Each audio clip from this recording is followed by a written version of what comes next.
Welcome into the Wednesday Bible study. Hello, I'm Rick Burgess. I'll be working through this lesson again today. We are in the study of Job. We're getting toward the end. We've got today, and then the next time we gather, Lord willing, that'll be next week. We will finish the book of Job. If you want to go ahead and turn where we are today, we're going to Job chapter 41. So if you've been tracking with us, you know what's going on. If you missed any of the study of Job, you can always catch archives by going to a number of places. But if you want to go to themanchurch.com, you can just use our media button and you can go there and either watch or listen. If you just would want to go see the audio only, you can go to burgessministries.com. That's my last name. And you can click on listen. There not only is this study there, but 10 years worth of Bible study that we have been doing. And if you're new to this, I actually have a day job, the Rick Burgess Show. You can see that we are in those studios. If you're watching, if you're listening, know that. RickBurgessShow.com if you would like to find out what I do from Monday through Friday from 5 a.m. to 10 a.m. You can do that Central Time. Also, themanchurch.com is a hub for men's discipleship. It is a strategy. We provide resources. We provide speakers. We use events and gatherings to challenge men. But that's been done for a long time. And then we follow that with something that hasn't been done very well, and that is equip men, disciple men with curricula that is made for men. We have 6 of those, 40 weeks in length. We have over 2,300 churches all over the country and around the world using these resources and implementing the strategy. And if we could help you in any way, go to themanchurch.com. We do also do our own conferences. We have 2 of those coming up in 2026. If you'd like to check on those, Birmingham, Alabama, and Starkville, Mississippi. And of course, the tickets to those are going quickly. And I will tell you, no matter when you're catching this Bible study, there's a price increase coming at the first of the year. So we're almost sold out. Our early access is already gone for both locations. I think Starkville may have 8 left, maybe. But even general admission is almost sold out. So if you don't have your tickets, you'd like to come, they make great Christmas gifts.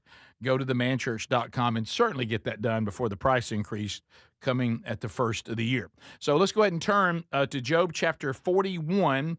Let's open up in a word of prayer, and let's jump into this very, very intriguing description of the one and only living God, of something that he has created and all the different theories that go with it. Today we take on Leviathan. Wow. Thank you, Lord, for the opportunity to jump into this again today. Lord, thank you for allowing yourself to be sought and found. You said, if we seek you, we'll find you. And we consider again today, there's such a chasm between you, the creator, and us, the created. We are so grateful that you came to us when we could not come to you, took on human flesh, and paid the price for the sin that separated us from you to bring us back into your presence and to be considered by you through the blood of your Son as fully righteous and meeting the standard and not lowering the standard. The standard is perfection, and it's only found in your Son, Jesus. In your name we pray. Amen. I love Oswald Chambers. I do. I'm about to end another year of going through his daily devotional. I should say his wife's daily devotional. She put all his sermons together as he died in his 40s. Really, really incredible teacher. And I was just reading this week, and I thought about Job and I won't give you the whole devotion for that day, but he said something that's pretty profound, but very simple. He said, one of the things I don't understand about human beings is that somehow we think that God should never bruise us when God himself bruised his own Son. So he can bruise his Son, but he better not bruise us. Hands off us. And so Job has been, going through this. He's learning a lot. Next week, we're finally going to get to what he learned. But today, Job is going to be presented something else that God created. Oh, there's so much discussion about this. Some of it I'm going to disagree with and not even say that it's plausible. And then other things I don't have as much confidence in. And I will go ahead and tell you, I'm afraid this will eventually be another one of those things that we're going to have a great time with, but we're not going to know till we're actually in His presence and go, now run this Leviathan thing by me. If we get a chance to sit down, have a cup of coffee with the Almighty, I don't know if we will or not. And He may explain it to us, He may not. Or we may see Leviathan and go, oh, well, look at that. Here in the new heaven and the new earth, but we're going to need some room for Him.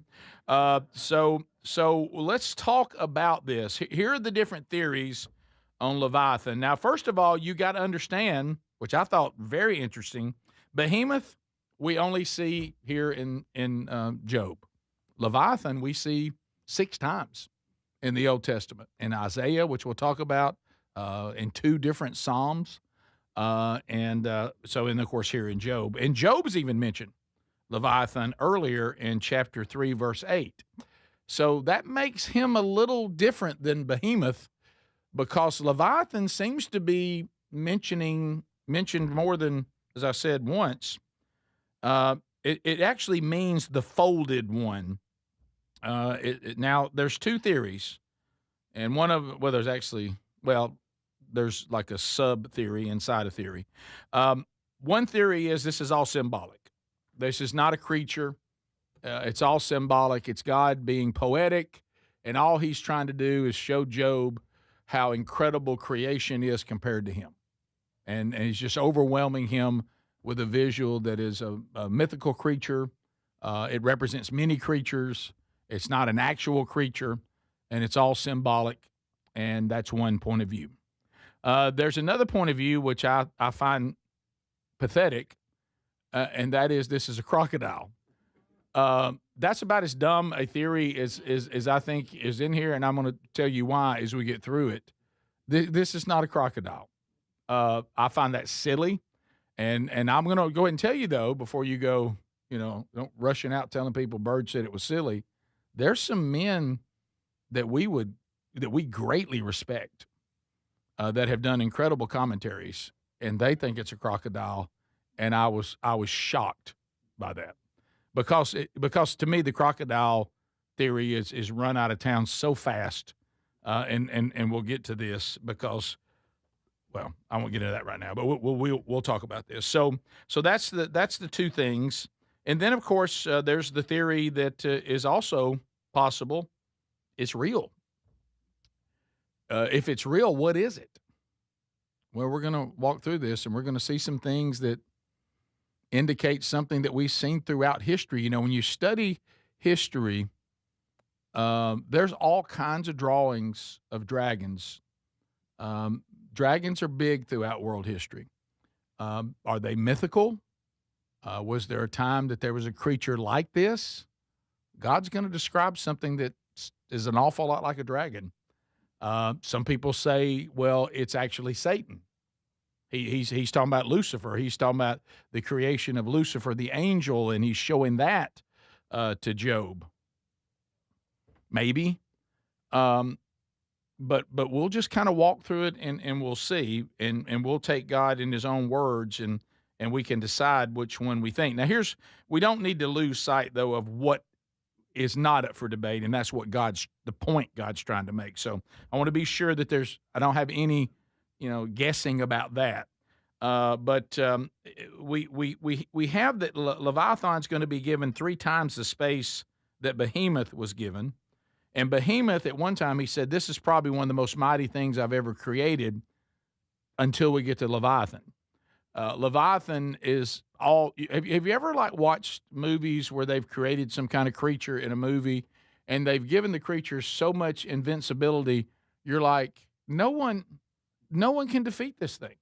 And then all of a sudden somebody does something like poke its eye out and it dies, and but you're gonna hear a creature that seems to be indestructible to a human being. Human beings can't do anything with it, which is why the crocodile doesn't work. But anyway, we'll get into that. So it does seem that it's there's a lot of many more details about Leviathan than there is Behemoth.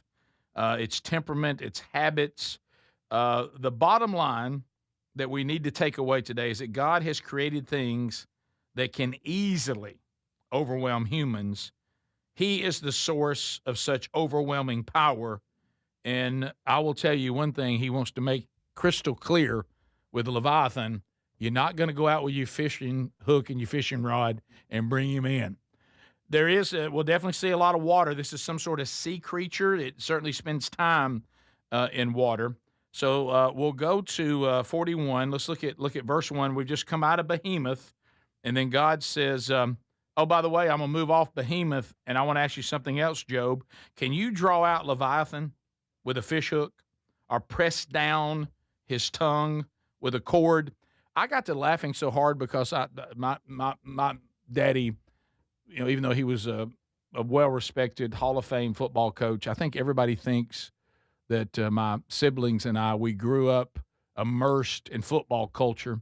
It certainly was part of our life, but honestly, if all of us were to say, but what did you spend the most time doing with your dad? It wasn't football. The most time we spent with Dad was fishing and hunting. He loved that. That was his escape. That's what he loved. And so I started laughing. And of course, my granddaddy also was a big fisherman, not as much of a hunter as Dad, but a big fisherman. So I'm very familiar with these things that he's talking about.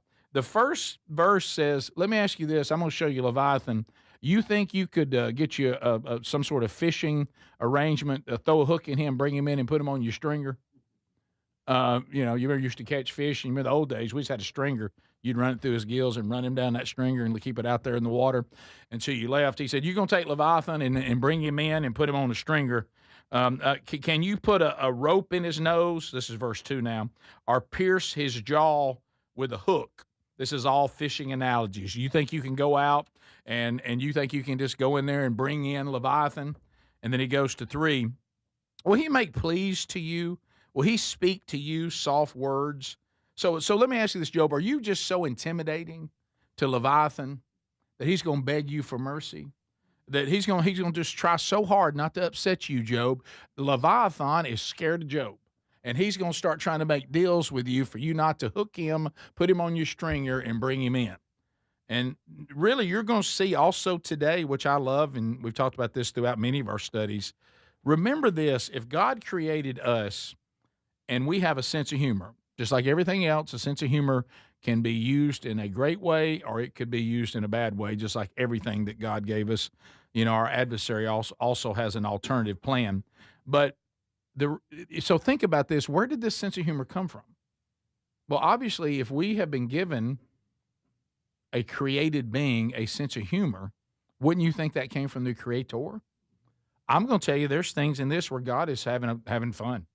I mean, he's using humor on how absurd this is, because remember, the foundation of all this is that a human being has the audacity to look at God and say, I don't think you know what you're doing. I don't know what you're doing. I don't know why you're doing it, and I question what you're doing. And what God is trying to show Job and to show us, that guys, you think you can take on the Creator? You can't even take on creation. You can't even stand up against a storm. You can't stand up against disease. You can't stand up against beast. Do you realize all these things I created, and you can't withstand created things, and you're going to question the Creator? I'm more powerful than these things. Let me show you how far away you are from me. You can't even take on the things I've created. Anybody ever feel overwhelmed by creation? Like, we've already done these analogies. He's already put this on his resume. You ever felt helpless when the storm's rolling in? Is there anything you can really do other than just take cover and hope?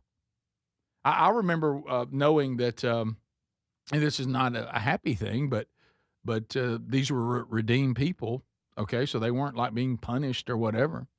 But I have someone that I know indirectly, and he and my brother knows them even better. But I know them, and sadly, in one of the big tornado outbreaks where we live, those of you that don't know, we're in the deep South in Alabama, so tornadoes, and we're not like the folks out west that can see them a long way off.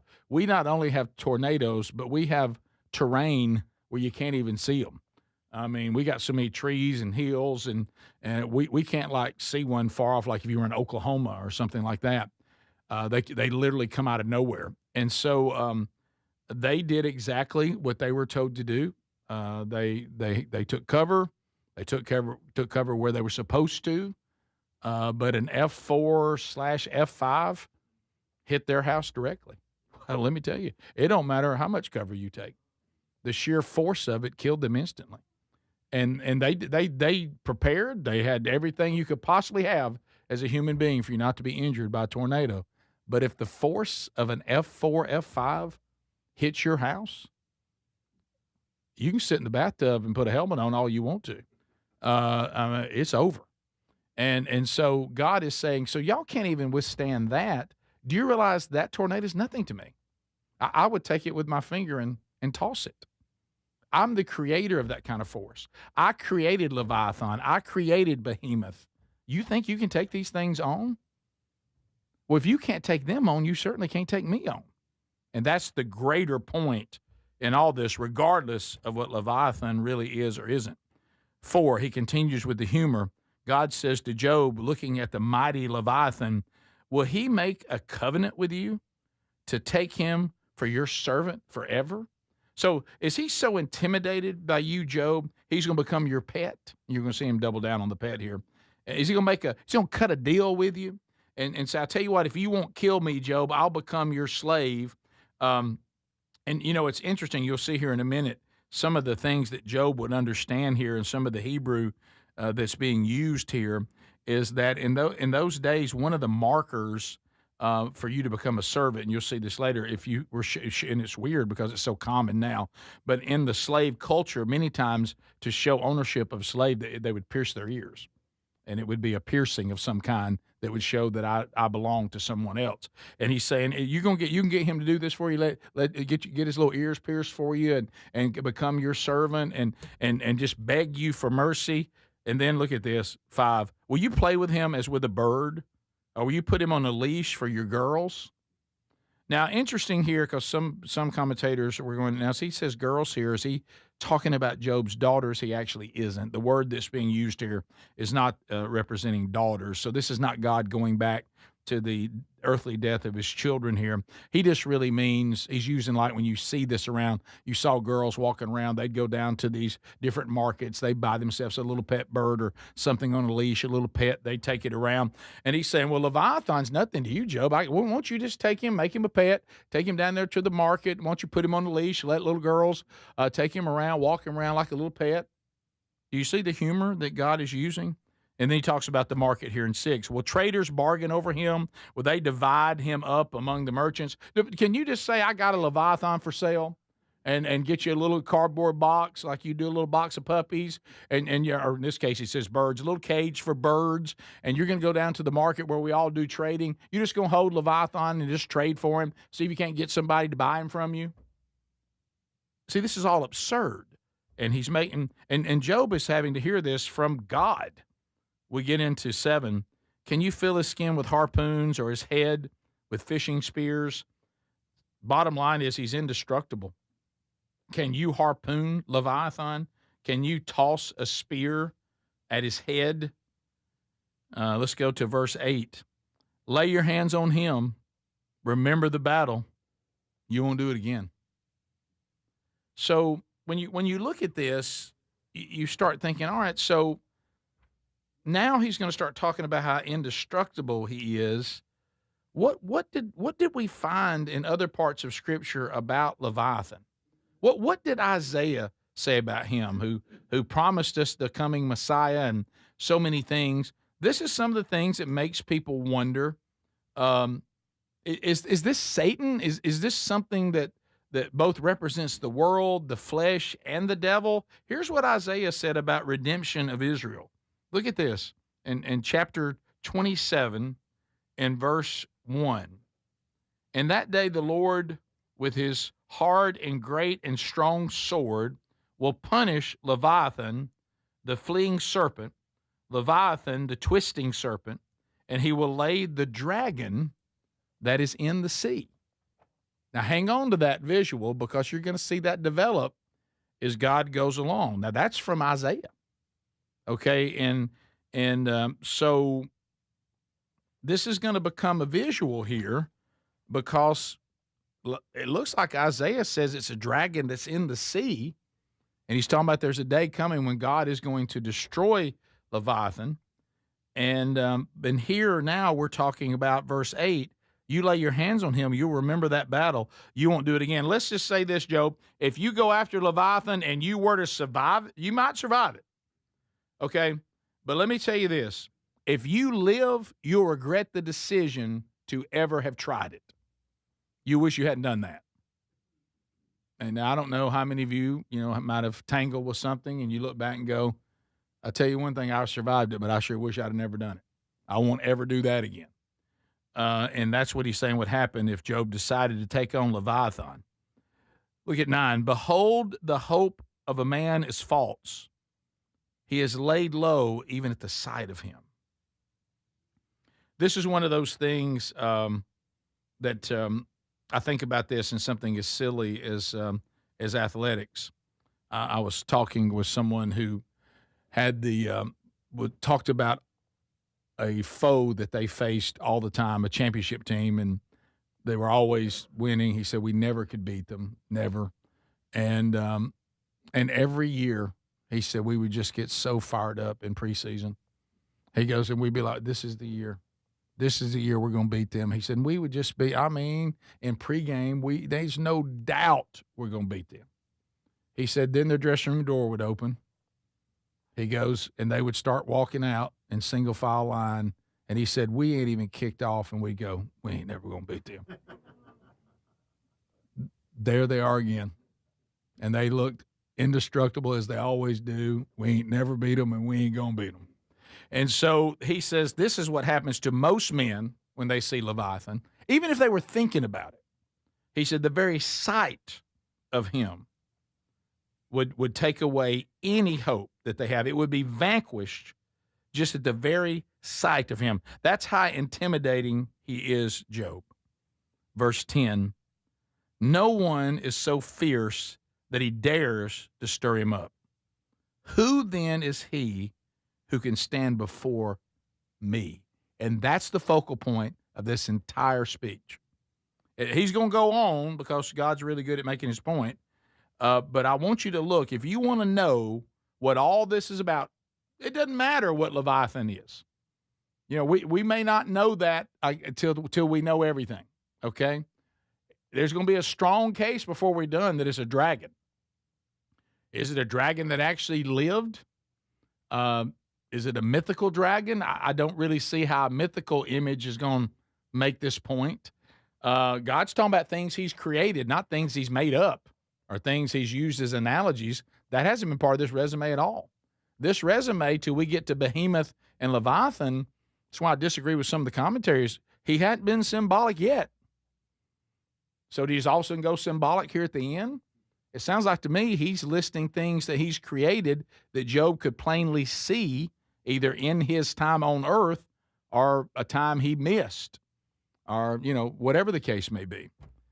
He seems to be showing him actual created things, not analogies, not symbols.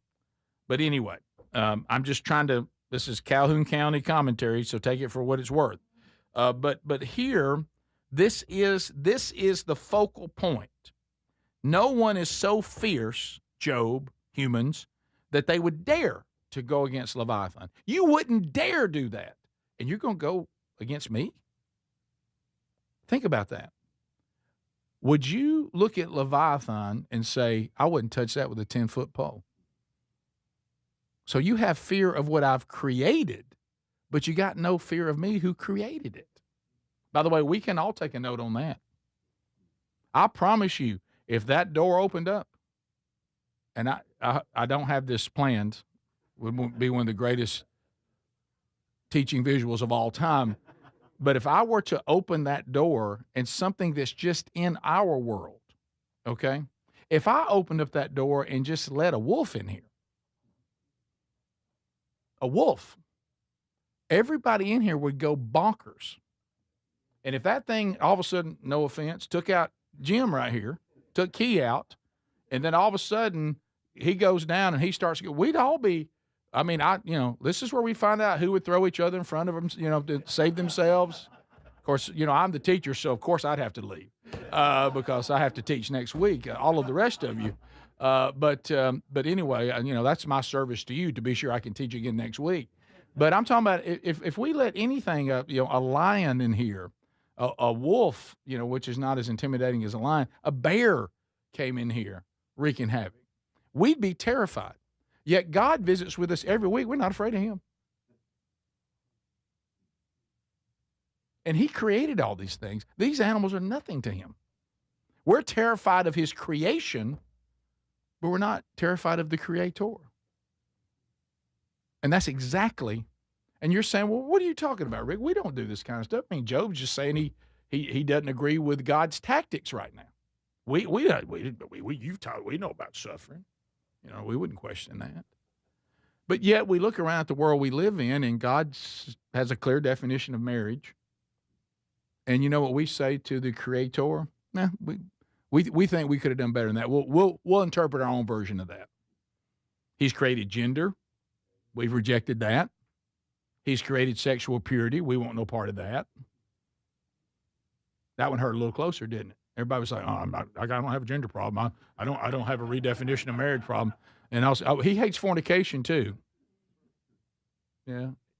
He hates porn. He hates anything that corrupts how he designed intimacy. And you know what we do? We stand in front of him and say, we think we got a better way to do it. And we're not afraid of you. We'll do it right in front of you. I told you, look, I've been guilty of all this too. This is not me. I'm talking about us. I'm not talking about you. But I'm gonna tell you, and to see the hold this kind of stuff gets on us and the lack of fear, and I've seen it firsthand counseling people. I've seen it in my own life. I mean, I have sat down and looked in the eyes of men that were committing adultery, fornication, you name it. And just making sure that they understood, as I had to understand, you are doing this to God.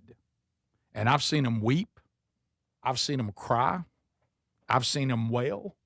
And I have gone home to my wife and said, went great today. I think he got it. This guy's going to change. And him go right back to her. After knowing what he was doing. Because his flesh was so strong and his love of sin so mighty, he was more afraid of not satisfying his flesh than he was the judgment of God. So be careful when you start saying that we don't tell the Creator that we're not afraid of him. I've spent too much of my life acting like I wasn't afraid of him, and I was a fool. And God forbid that we make the same foolish decision, especially after we know better. And he says to Job in 10, you sure about this, Job? You can't control creation. And you can stand before me and question the Creator? Verse 11, who has first given to me that I should repay him? Whatever is under the whole heaven is mine. I own it all, Job. What bargaining chip do you have with me? Are you going to come here and bargain with me? What do you have to bring me? Remember that? I know that we've talked about it in here, uncomfortably for some people. You got to be real careful with some messages that flow around right now in places called church. And you got to be real careful if you start hearing theology build, and it's always subtle. Anything needs to build in a praise and worship song or in a message somebody that somehow God should be thrilled with us. You hear sometimes it's almost like, wait a minute, are y'all saying God's worshiping me? Well, he wants you to have your best life. Now, where is that in Scripture? He says he is the life.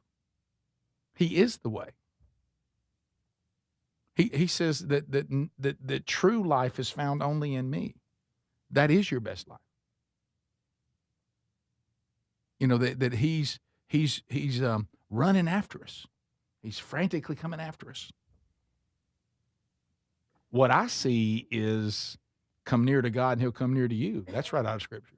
I see seek me and you'll find me. Now, do I see him saying, I won't give up on you? I've paid the price? Of course, absolutely. But do I think that God is wringing his hands saying, I tell you, I got to go run down Rick today. I'm just enamored with him. And I will tell you this too. Don't ever have the audacity. There's something that God has assigned you to do, and maybe he's enabled you to do it well, and somehow you start thinking, this team can't win without me. God can't get this done without me. Good night. Look at me. Because let me tell you something, and we've had a long talk about this in some inner circles over the last couple of weeks. He's very clear. He will not share his glory with anyone. He is worthy of worship. We are not. Nothing wrong with encouraging. Nothing wrong with patting somebody on the back saying, man, I appreciate that. Man, speaking from experience, that feels good. We need to encourage people. But when we start elevating, I'm always leery of any church I go to. They talk more about their pastor than they do God. And they start talking about he did this and he did that and he did this and he did that. Nothing wrong with liking your pastor, but don't worship him. Because God's not going to share his glory with him. And anything that pastor does well came from God. God's on display, not that person. So now we go to 12, as God says that if Job 1 to 11, you want to present your claim if you dare, but remember, I'm over all creation. And you know what God's saying in verse 11? Don't you ever forget who you're dealing with now. 12, I will not keep silence concerning his limbs or his mighty strength or his goodly frame. You know what God said? I know I've gone over here and talked about something else. Don't think I've forgotten about Leviathan. I'm coming back to him. And I'm not done talking about him. I'm going to keep on about Leviathan. I got more to say about him. 13, who can strip off his outer garment? Who would come near him with a bridle? This is hilarious. Now he's moving on to the can you questions to Job, which God seems to really enjoy. He said, he's got a pretty tough hide. It would be impossible for you to take your bridle and run over to him. He has an untamable temper. So I would caution you, Job, if you're going to take your bridle and decide you're going to ride the Leviathan, you're going to break him. And then he goes on, he says, 14, who can open the doors of his face? Around his teeth is terror. He's taking a look he's showing the teeth of Leviathan. And you know what he's saying to Job? You think you can take those teeth on? So you probably think there's some way to get close enough to him. Somehow you think his mouth might be a place he's susceptible. You take something, throw it down there on his throat or something. So Job, I want to get you a look here. If you'll look, these teeth are terrifying. Would you even approach that mouth? Now, see, this is where some of you crocodile people start, but we got a problem. I've seen a crocodile and an alligator be brought under control with duct tape. Okay? I've seen a big fat guy jump on his back, hold his mouth shut, and somebody puts duct tape on it, and he's over. He's harmless. That's not Leviathan. You think you're going to duct tape Leviathan or jump on his back? How about this? You may be saying, Rick, that's future, man. Job's living at a time maybe that wasn't possible. I'm sorry, that's not going to stand up either. Did some research on that. You know what they found in bodies that they found alligators and crocodiles that were on the Nile that the Egyptians had killed? Guess what they found inside of them? Hooks. Even the Egyptians could get them under control. Leviathan is presented as something that cannot be controlled. The Egyptians controlled the crocodiles. They caught them. They killed them. They were able to conquer them. So this is not a crocodile. It can't be, right? I mean, I've gone to shows and watched people get alligators and crocodiles under control. I mean, I'm sitting in the bleachers eating popcorn. Okay? I guarantee you if the Irwin family, I mean, decided they're going to continue with their daddy's legacy, and they're going to say, "Come see our show today. We will tame Leviathan." I'm telling you that it would be a show not to miss, but I'd like to watch it on TV because I don't want to be there, because this thing is indestructible. Do y'all agree with me? It can't be a crocodile. It just can't, because we have been able to conquer them, and apparently human beings have been able to conquer them for a long time. Are they scary? Yeah. Are they devastating? Sure. But can they be conquered by humans? Yes. And apparently, as I said, for a very, very long time. So I will not accept crocodile. Now, if I get there and God says it was a crocodile, I'll say, okay, that sound like, I don't know, I missed that. But I just don't think it is. So he goes on, and he keeps moving, and he says in 13, in 15, his back is made of rows of shields, shut up closely as with a seal. You can see this. This is where I think it's more in that dinosaur world. It's got back rows of shields, and there's no soft spot.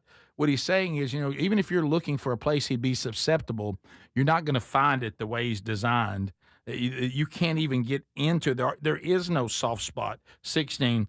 One is so near to the other, no air can come between them. He's talking about him being airtight or watertight. There is nowhere to penetrate him with some spear or javelin, which he'll talk about here in a minute. And he says that they are joined one to another. They clasp each other and cannot be separated. He's continuing with this. You can't penetrate it. These details also are another reason I just don't think it's a mythical creature. I don't know why you would spend so much time and so many details on a mythical symbolic creature. It's not necessary. You know what we'd say? It's terrifying. We got it. But he's getting down to exactly how the different, not scales, because it's not true scales, but you know what I'm talking about. You've seen reptiles and the way they have these plates. And he's saying, look, they're so stacked together on him, there's no place to even get anything to stick in. It's like armor is all over him. Now, here's where things get real interesting. I mean, real interesting. I even have in my notes on 18 and 19 and on, I wrote that down. What are we talking about here? His sneezings flash forth light, and his eyes are like the eyelids of the dawn. His eyes are red like the rising sun. Look at 19. Out of his mouth go flaming torches. Sparks of fire leap forth. Are we talking about a fire-breathing dragon here? You see them throughout world history. They seem to be depicted quite a bit. Were they here at one time? Is this something mythical? Is this something that actually was here? I don't know what to tell you. Don't think that the original language is going to make this any better. The original language still talking about fire coming out of its mouth. I don't know what to tell you. That's just what God said. And then he goes on to say this. He says, out of his nostrils come forth smoke as from a boiling pot and burning rushes. Again, it sounds a lot like a dragon. That's what it sounds like, and it seems to be a menacing force. So now let's go to 21. His breath kindles coals, and a flame comes forth from his mouth. Now, let me see let me get to Psalm, I think it's 18. So let me look at this, because this is something that we have to understand right here, because this picture that is being shown right now, I'm going to Psalm 18, and I'm going to look at verses 8 and 9. Smoke went up from his nostrils, and devouring fire from his mouth, glowing coals flamed forth from him. He bowed the heavens and came down. Thick darkness was under his feet. So when you look at this, what is the psalmist talking about? This is David who wrote this one. He is saying that he called upon the Lord. Look at verse 6. To my God I cried for help. From his temple he heard my voice, and my cry reached his ears. Talking about God.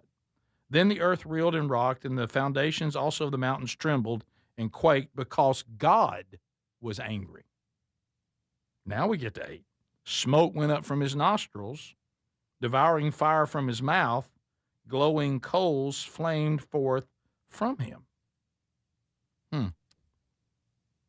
Well, Leviathan certainly isn't God, but these are things that apparently David had visions of God looking like. So is it possible that God, the creator, is showing that some of his characteristics and power he certainly put in creation? Because we've seen that too. So Job is no match for Leviathan, but notice the theme, and you'll see it in the other places in Psalms where it talks about Leviathan. What you see here is, Job, this may be a big deal for you, but it's nothing to me. I control Leviathan. You can't. I created him. I control him. I can devour him. I have power over him. Once again, this is the running theme is I created all there is. I am above creation. I am over creation. If you think creation is strong and overwhelming, you need to realize that me, the creator, in order to be the one who created it, I am more powerful than what I created. And look how overwhelming what I created is. And look at your place, human being, in the middle of all this. It is interesting, isn't it? It is interesting. It's one of the things that Scripture says even the angels kind of tilt their head about. What is this redemption thing with God and these humans? They really seem kind of pathetic. I mean, there's some things that we've done that show that God gave brilliance to humans. Don't misunderstand me. He is on display in human beings too. I mean, that's one of the things if you ever get to the point, like if you hear someone that can really, really sing, that always just is worshipful to me. And it's always sad when someone who's so gifted takes those gifts and goes away from God with them, because there's just something beautiful of worship to watch a human use the incredible talent that is showing us our creator bring glory to him, not to themselves, just to see what God can do. Even an incredible athlete to be able to say, man, look at God on display. Someone who's a brilliant scientist that is, can you imagine the person who says, I think I can take the heart out. I think I can repair it and put it back in. I mean, can you imagine being there for that pitch? You'd be like, what? But God enabled human beings to figure that kind of stuff out. Going to the moon, for those of you that don't question that we went, and just the incredible advancements that we've seen human beings make. But that's not to glorify the brilliance of human beings. It's to show the creation and the creator how wonderful he is. And when we miss that, but even with all that he's enabled human beings to do, he's saying, but you couldn't take on Leviathan. You can't take on the things I've created. How about this? Without me, you can't really take on anything.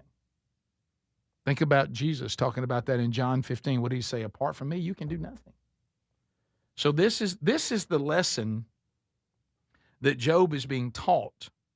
And he's using this as something for Job to get the message. It's a visual. You ever seen people get up and say, let me show you a visual? You're like, oh, I love a visual. Well, here's a good one. 22, in his neck abides strength and terror dances before him. That's quite an analogy from God. There's so much strength in his neck. And how about this? Dismay literally dances before him. The most terrifying thing you can think of, Job, would stand before Leviathan and dance in front of it, if it would please Leviathan. The most thing do you think of terror this guy sees as dancing. 23, the folds of his flesh stick together, firmly cast on him and immovable. We're seeing an indestructible creature here. Even some animals or creatures might have a soft spot. Leviathan does not appear to have any. He's immovable. You can't stop him. 24, his heart is hard as stone, hard as the lower millstone. Commentary disagrees a little bit here. Some are saying, is he talking about the attitude of the creature. He's heartless. He'll destroy everybody. Maybe, but more likely, since he's talking about him being indestructible, I think what's more plausible is that even if you thought you could get a spear in there somewhere, because most of us, I just did it this past weekend, and I will tell you, I love our culture in the South. So we killed some deer this past weekend, and where do we try to shoot them? We try to shoot them through the heart because it kills them instantly. And there's an area on the deer that you're supposed to aim for that will collapse their lungs and burst their heart, and they die instantly. They don't suffer, and then you take them into the processor. I go into the processor. Only in my sweet home Alabama state would you see this. I walk in the processor. There are deer hanging everywhere, okay? And there is a female in full camo standing there, just blood and stuff all around her where they're processing these deer. And she shouts to the hanging deer, to the men that are processing them, and says, any of them still got a heart intact? And the guy said, yeah, this one over here does. She said, cut that out for me. I'm taking that home with me. I love to eat the heart of them. And I thought to myself, you don't hear that anywhere but Alabama. You know what? I thought, even our women are eating the hearts out of deer. You know, and then she looks at me, she goes, you don't eat the heart. I said, no, I usually don't, no. And, well, let me cook it for you, you'll eat it. I said, you know what, I think I'm good. There's so many other things on the deer that are so tasty. I think I'll stick with that tenderloin, but I appreciate that. Thank you. But so what he's saying is, even if you thought you could get a kill shot on Leviathan, his heart is so powerful and hard, his heart would just deflect it. So it could be one of those two. I think the latter probably, because that seems to be what he's describing. But I'll take it as attitude too. That's not too bad. He's heartless. He's destructive. 25, when he raises himself up, the mighty are afraid. At the crashing, they are beside themselves. Now, hang on to this. Now we're getting into the water a little bit.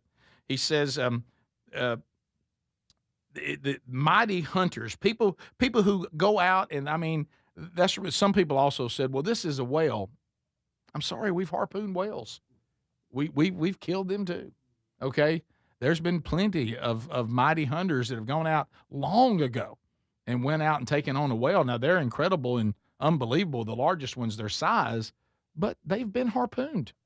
They've been brought in, okay? So not a whale, but he's saying if you went out to harpoon him, you would have your hands full, and even the most mighty of the hunters would not dare go after him, because once they see him crashing around in the sea, they don't want anything to do with him. Now look at this 26. Though the sword reaches him, it does not avail, nor the spear, the dart, or the javelin. He gives you a lot of things here. A sword's not going to hurt him. A spear's not going to hurt him. A dart's not going to hurt him. The javelin's not going to hurt it. Look at this. He says, here he is, 27. He counts iron, Job, as straw, and bronze as rotten wood. You can't get him with even some precious metals. You could have the most incredible spear, the most incredible javelin. It could be made of iron. It could be made of bronze. It would hit him like an old rotten piece of wood shattering into pieces. Or how about this? Iron is like straw hitting him. Indestructible. 28. The arrow cannot make him flee. For him, sling stones are turned to stubble. It is interesting that God, after all these, he says, even if you decided for some reason you're going to pull a Goliath move on him, you're going to take the sling out and hit him at the right spot with that rock, it's going to be just like stubble. Your arrows, they're a joke. He said they don't make him flee. He's not even afraid of them. And then you're going to try to club him to death? Look at 29. Clubs are counted as stubble. He laughs at the rattle of javelins.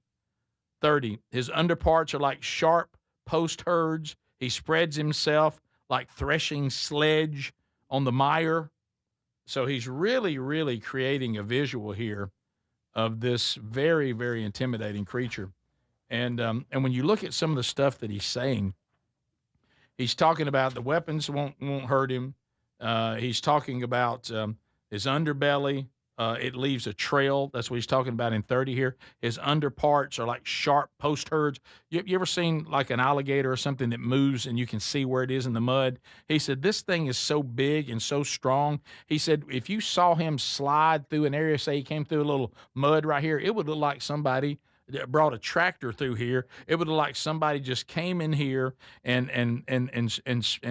came through here with the biggest blade of all that he stirs up when he comes through. Look at 31.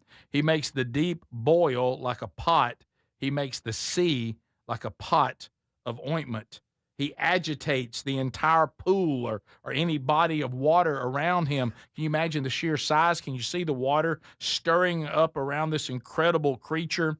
He said even the sea looks like a pot of ointment compared to him, how he's stirring the water up. Behind him, he leaves a shining wake. One would think the deep to be white-haired. There's so much of it. You can't even see now where there's so much white water being stirred up with his incredible size and his incredible strength that Job, you would look down and go, what happened to the sea? It looks like all of it's white now. He's stirred up so much white water.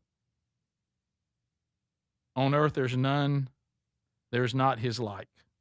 He's a creature without fear. Hey, Job, there's nothing on earth to equal Leviathan. Who do you think he's also including in that list? Including you. 34. He sees everything that is high.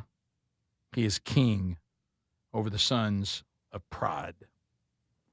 He has an exalted view of himself, Job. He gazes on the other created creatures.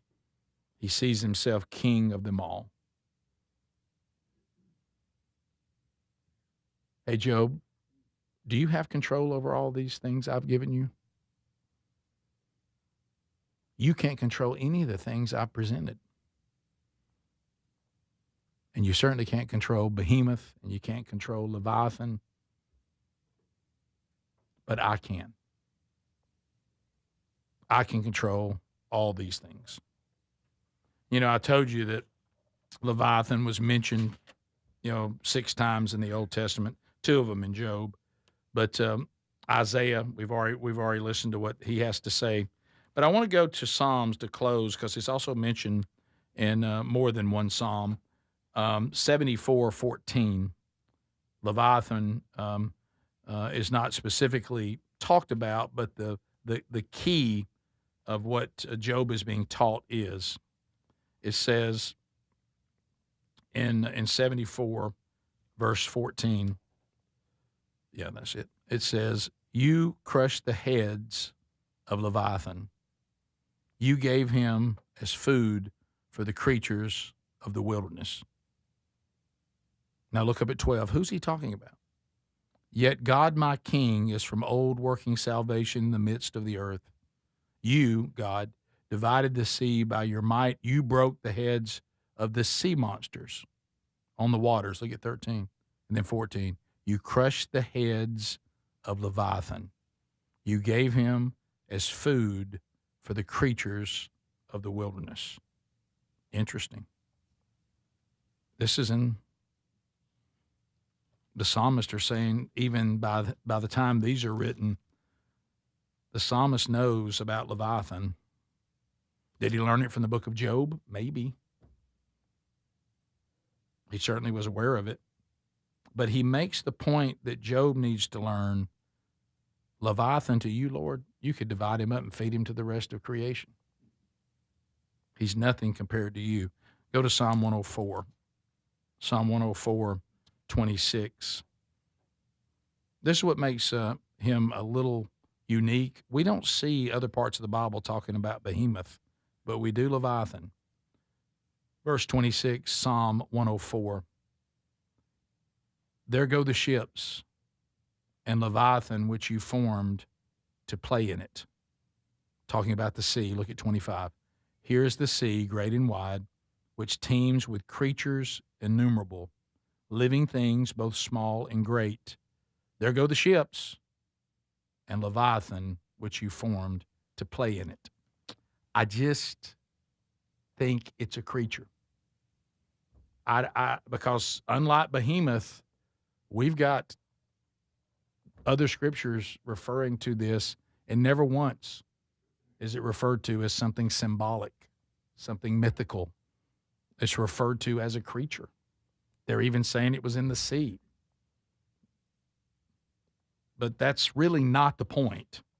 It's interesting, and I think after the time I've spent studying it, I'm going to land that it is a creature. I don't know when it was here, but I know that God put it in his resume. And he put it in his resume last. And you could see him building all the way when he was talking about, and the very last thing he talks about is Leviathan. I think for us, if you want to go symbolic, it's certainly okay for us to take it and make it symbolic now, since we don't have this creature, thankfully, around anymore. But in everyone's life, and I've seen it up close and personal, and I know a lot of you have too. You've either faced Leviathan in your life and was something representing something that was insurmountable. I can't defeat this, but God can. Some of you are facing Leviathan in your life right now. There's something that you think, I can't defeat this. You're right. So stop and just remember that God can. And then I got news for some of you. There's a Leviathan waiting on you, and it's coming. And it's going to be insurmountable, more than you can handle. Remember that whatever it is, God is greater. God is stronger. God has never left control of the situation. And from someone who has been foolish enough to go into the ring and fight till exhaustion, where I'm laying there on the mat, breathing, sighing, sobbing, saying, I can't beat it. God so lovingly just stands there in my corner and says, are you ready for me to try? Why don't you just give it to me? Have you exhausted yourself trying to do it your way, trying to defeat it your way? Understand it's insurmountable to you, but not to me. Let's pray. Lord, thank you for today. Thank you for the wonderful, wonderful reminder of who you are. I don't have any idea what Leviathan is, Lord. I'm just looking at your description, and that's good enough for me. It is something that human beings have no chance against. And you're just reminding Job and reminding us of our place in the world. Do you deem us of value? Yes. The redemption story tells us that. But are we greater than the creation? We are not. And we certainly aren't greater than you. Thank you for the reminder today of your greatness. Greater than anything that creation has ever produced. We will stop being in awe of the creation, and forgive us for worshiping creation as we have developed our own religion, and it's been going on since the fall. May we be maybe not as impressed with creation, and maybe today we are in awe of the Creator. And maybe we'll stop making much of creation and much of ourselves, and maybe we should make much of you. Forgive us for the times that we've made much of everything but you. As we become less, you become more. As creation in its fallen state is just you showing us what you can do, but even what we see before us now, within the most beautiful animal, the most beautiful sunset, the most beautiful, breathtaking view, this is all your throwaway. We can't even comprehend what this was like before the fall.